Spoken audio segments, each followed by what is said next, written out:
Okay. Project had been sitting in a project kit box that had been snapped closed years ago, and it was So Kind of Wonderful Contemporary Quilt Design Metro Rings, intended to be a 57 by 76-inch quilt. I, at the time, had a king size bed, so I bought enough fabrics. That was way back in 2021 to make a king size, and had started on that. I had the quick curve ruler that So Kind of Wonderful publishes and distributes to make this quilt along with the pattern.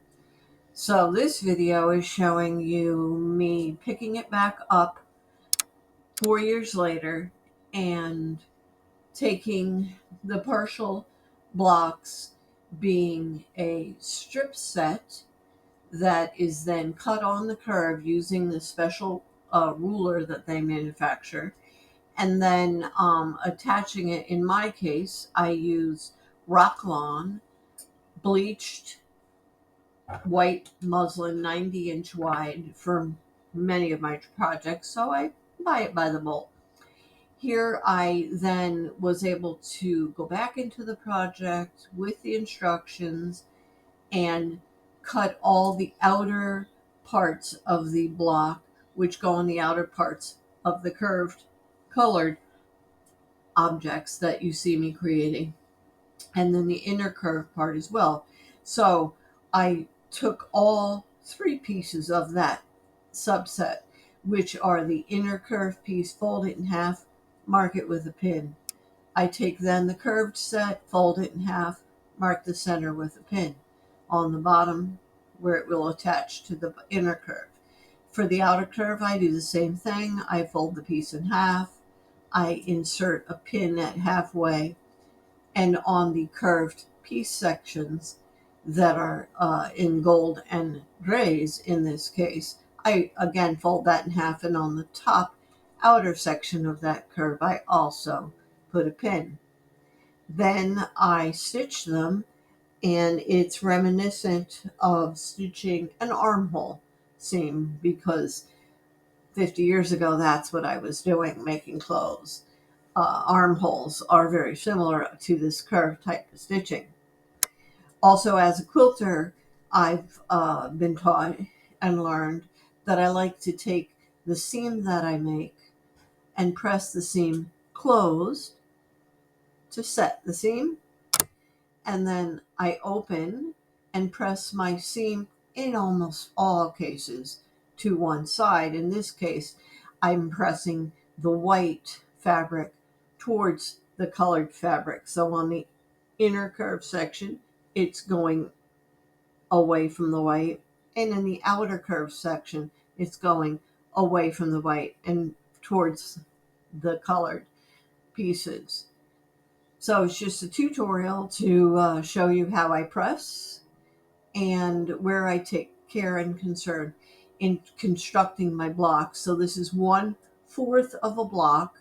It'll take 4 of these, and together they will make a whole block for this project.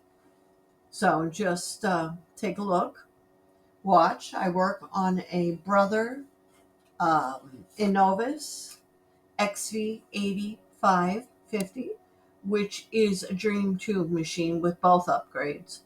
And I have a kangaroo cabinet with a Sew Steady table insert.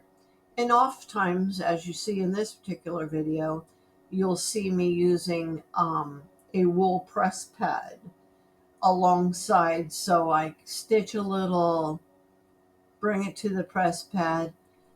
At a vintage store the other day, I picked up this great little iron shown in this video for $3.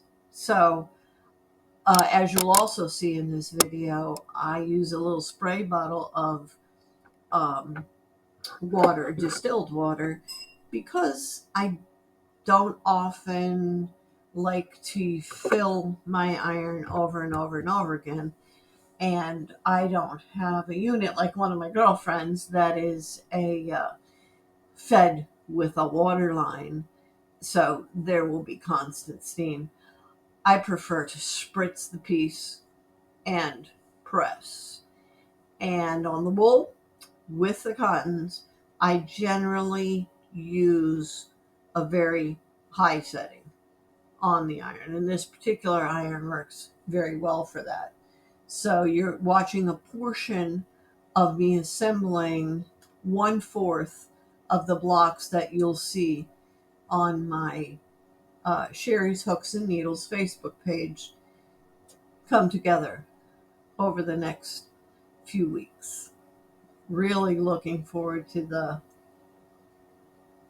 quilting where I intend to quilt in the white space, very custom designed images that will hopefully make the pattern of the metro rings pop, and maybe some stitch in the ditch in the colored portion.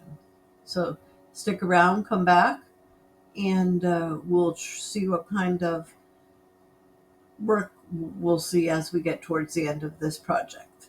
Thank you for watching.